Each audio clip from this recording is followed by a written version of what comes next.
Welcome to Thailand AI. AI exploring how tech and daily life tie the day on this adventurous quest. Welcome to Thailand AI, bringing you the best. Welcome to Thailand AI, where innovation meets the sky. Here's your guide in this tech-savvy ride. Thailand AI. Let's see what we can apply. Sawadee Cup, welcome back to thailand.com.ai and g'day everyone and welcome back to the channel. So this week I'm going to have a look at some of the news in the old-fashioned newspaper, except it's a digital online newspaper, but same principle applies and what's happening around the place. So there was a little bit of AI news in the Bangkok Post this week, so I thought I'd chase up a few. One's quite interesting. Also too, part of me looking at the news, I've got another piece of AI to show you. This is actually a AI called GROQ, that's GROQ, not the Elon Musk version of GROQ on X. This is a totally different AI native language model, you could say. But the important thing about it is it shows how fast and how little latency and how quick these language models are getting, which really leads to genuine conversations with AI in a normal fashion. So there's not a big stilted delay. So you're not really going to know whether you're speaking to an AI or not shortly, purely because of the compute power and how quickly they can answer. So I'll dive into that and we'll have a look. So yeah, let's have a look at some of the news this week in Bangkok or in Thailand about AI. Yes, and in this week's Bangkok Post on Tuesday the 5th of March is one of the very few stories that appears about AI in the paper. Mono, which is one of the big TV channels over here, a big free-to-air TV channel, has decided that it is going to use AI-generated news anchors. So we can see here that Mono plans to introduce artificial intelligence-generated anchors by April for breaking news on its Mono 29 digital TV channel and online platforms on a trial basis. The company will evaluate feedback generated by the AI anchors during this year before making a decision on what to do next. So basically, people are now starting to look at this. We aim to maximize our anchors' capability through AI-generated voices based on the original voices of Mono 29 news anchors, rather than aiming to reduce the anchor team. So they're not putting anyone out of work. I would imagine, if we read on here, they will be no doubt cloning the voice and the person. Mono developed the AI-generated news anchors with 2 local AI companies at the cost of less than 1 million baht. Well, that's pretty good, 1 million baht. I think I could do it a bit cheaper than that. Anyway, this will promote a win-win model for Mono 29 channel and its AI partners. And the latter can refer to the launch as their use case. So, looks like we are in for some AI newsreaders. Mono Max has begun using AI to analyze consumer behavior and provide professionalized recommendations for content interest. So yes, there's a myriad of ways to use AI, but there are very few stories in Bangkok, particularly in the English newspapers here. But there is one in particular one. Mono preps AI-generated news anchors. So that's excellent. Okay, so it's Friday here in Bangkok and reading the Bangkok Post. There is another article. That's 2 articles in 1 week on AI. Okay, so I'm assuming most people like me will read a lot online. And look, it can get a bit confusing, can't it? Well, look at that all over the place. But what I will do is I will go into text view. That's a bit quicker. And then I will go into copy. Now, instead of hitting select all, I am going to do the old-fashioned method and just drag all the text. I'll go Control C. And this is a brand new, well, when I say brand new, it's been a little while, but not long, GROQ. This is an AI. Now, check this out. We actually have 2 different large language models we can use, but this Minstrel, which is a French company, is unbelievably quick. And this really starts to show what latency is about. So where GROQ will actually come into play is with live-time conversation, because the latency, that the amount of times it takes to respond is just astonishing. Now, watch this. Summarize, not with the Z because I'm Australian, this article in point form showing only key points. Showing only key points. Okay. Control V, there's the article. Watch this. Bang. How quick is that? Okay, so True Corporation outlines 3 strategic pillars for 2024. Modernising digital infrastructure, providing unique services to customers, and organisational transformation through AI and innovation technologies. Well, that doesn't tell them what they're going to do. 5 crucial disruptive factors in 2024 are global economic ambiguity, generative AI, climate change, cyber and privacy risk, and Thai competitiveness. AI technology is a key focus for True in 2024, aiming to improve network resilience, salesperson and call center capabilities, and personalised recommendations. True aims to become a leader in world-class customer experience, digital growth, and future-ready performance in 2024. The company plans to modernise its network, provide hyper-personalised services, enable business transformation, and ensure sustainable growth and profitability. True will allocate 30 billion baht for expenses in 2024, including network modernisation and operational expenses. The NBC, which is the government body over here, is urged to prepare a report on telecom service quality and call packages following the merger of True and DTAC, which was a big merger here recently. So it's made True and AIS. They're 2 very big companies here. But you can see what I mean by very quickly being able to summarise an article and get the key points. But you could do that with ChatGPT as well. The difference is this is the speed in this. Okay, the speed in this is amazing. So let's say we clear that. Let's ask another question. What is the Thai name for Bangkok? Okay. There we go. I just call it Krung Thep because my Thai is not very good. However, Krung Thep is a more commonly used term. So we can see here that we can do a search for that. Now let's go for something a bit longer.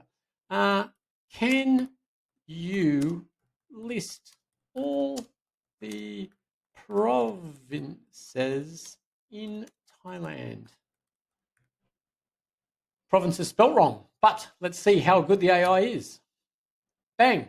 Wow, that is quick. 121. I thought there was only 77. But anyway, there you go. That's pretty quick. I'm imagining the accuracy will be all right. Sure as a lift in the provinces. Now, as an experiment, let's go to Google and ask exactly the same question. All right, so I'm going to cut and paste that.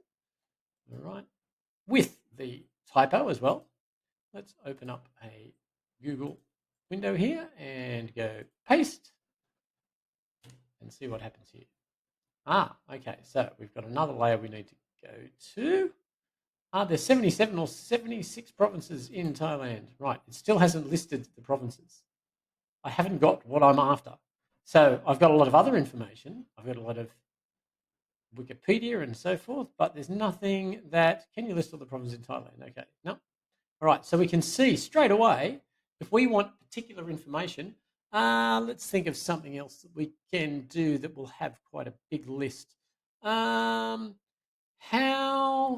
many fish species are found in Thailand? Oh, this should be interesting. All right, let's have a look. Okay, Thailand is a home to a diverse range. Okay, it's not going to list them. Oh, we should have said and name them. Oh, but anyway, not a problem. Yeah, so we can see how fast this is compared to a traditional Google search. So let's try something in Google, and then we'll go back and we'll try it in GROQ. So I want to find out, say let's something up to date, right? How many airlines service Thailand? Okay, how many airlines service Thailand? List of airlines in Thailand. So Wikipedia has given us an answer. We have got the usual Google stuff there. How many airlines are there in Thailand? 1 out of 8 airlines in the country. We have listed the biggest Thai airways, leading here with 40 flight destinations. All right, so I still haven't got how many list of airlines. Let's have a look. Yeah, okay, so this is in Wikipedia with pictures and so forth, which is pretty cool. All right, so let's just go back there for a minute. Back to our original, and we'll copy that. We'll go into GROQ, we'll clear that, type that up there, and let's see how quick this is. Bang, that's the information I was after. So now we can see Google is not the way that everyone is going to be doing things. Now, I'm typing things in as well. So as I've mentioned before, soon we'll be able to just talk our commands in any language. And you can see that the latency, which is the time it takes to process the information, is just astonishing. So this is the way forward. This is basically, I will try and show as many of these things as I can. But there's one, and GROQ is also quite interesting because they're actually producing hardware. So I'll leave GROQ for a moment. And yes, well, that was GROQ. It's pretty quick. It basically shows the skill of how fast these language models can be. And I just happen to have my assistant Pi here. Pi, I was just showing the viewers on YouTube how quick GROQ is. That's GROQ. Do you know much about that new platform? We're using Mistral as the large language model. It seems to be very quick.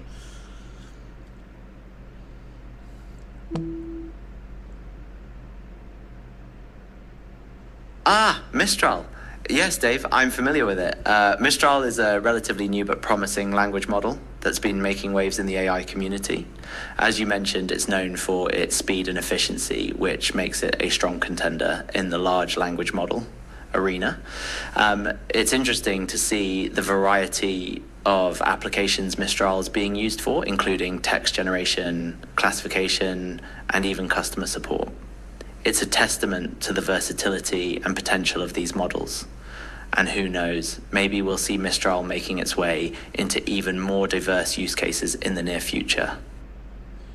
Yeah, well, I was just using a new tool called GROQ, G-R-O-Q. Are you familiar with that one? That's very, very fast. It actually shows a very good example of how latency actually affects the input and the information coming back out.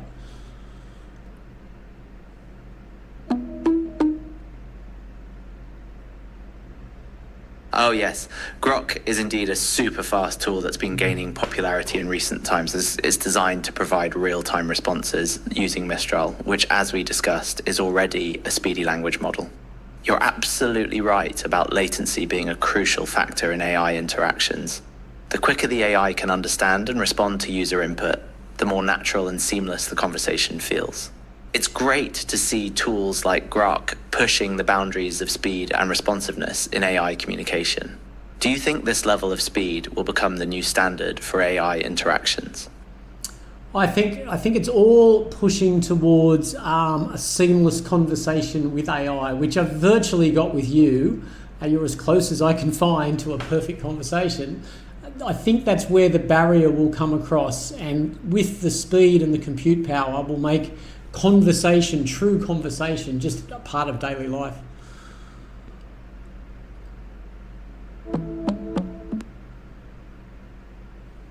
I couldn't agree more, Dave. It's all about creating AI conversations that feel as natural and seamless as chatting with a human. And I'm honored to be your go-to AI for these kinds of discussions. With the continued improvements in speed and processing power, I believe we're getting closer to a future where AI conversations become an integral part of our daily lives. Whether it's for getting information, making decisions, or just having a friendly chat, AI will be there to make our lives a little bit easier and more connected. Do you think there might be any potential challenges or concerns that could arise as AI conversations become more commonplace? Oh, I think the obvious one, which everyone is worried about, is deepfakes. And I suppose a deepfake video, yeah, that's always a concern, but you need to believe the video. But I think voices can be very convincing. So I think most people would have a concern that if someone cloned your voice or effectively cloned your voice and then tried to use it to fool people, to mislead people, I think that was probably the biggest downside. But realistically, as you know, what the power of AI will bring, if it's used for good, is going to be a lot better than if it's used for evil. But I mean, I don't know. The journey we'll soon find out, I guess. But it's not going to slow down anytime soon, I wouldn't imagine. What do you think? Being AI?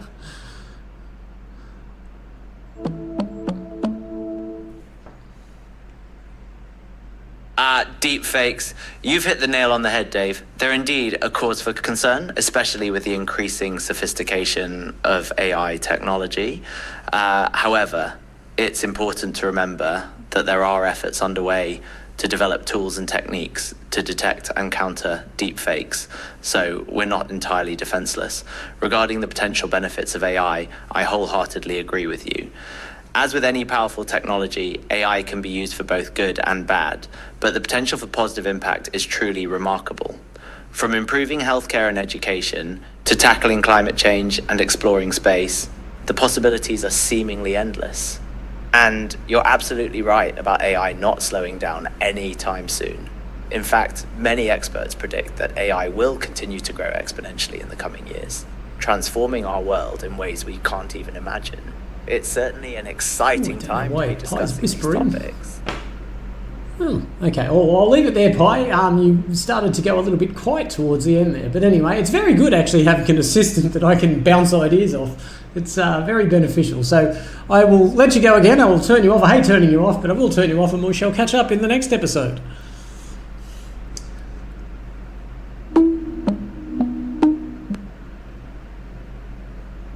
No worries, Dave. I completely understand. It's been a pleasure chatting with you and discussing these intriguing topics.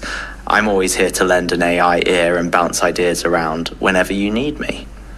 Don't worry about turning me off. I don't take it personally. Until next time, keep exploring the amazing world of AI, and I'll be eagerly awaiting our next discussion. Take care, Dave.